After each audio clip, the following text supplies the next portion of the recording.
Mahal mo pa ba ako? Ano bang klaseng tanong yan? Oo, hindi lang. Mahal mo ba ako? Ano ba?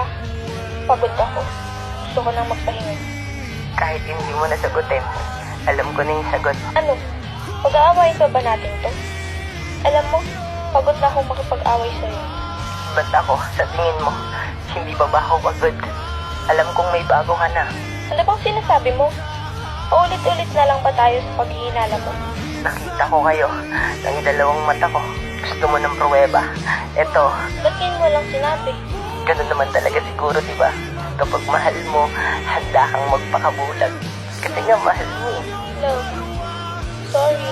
Okay lang. Alam mo, pagod na rin naman na ako. Pagod na akong iparamdam sa'yo na mahal kita. Pagod na ako sa mga sakit na pinaparamdam mo. Alam mo, gabi-gabi ko iniisip, ano bang kulang sa akin? Ano bang wala ako na nakita mo sa iba? Kasi alam mo, lahat ginawa ko na. Ubus na ako. Pagod na ako. Pagod na ako. Siguro, ito na yung panahon para tapusin to. Sorry nga, please. Tama na lang. Alam mo, pinapalaya na kita. Love. Mahal kita. Pero,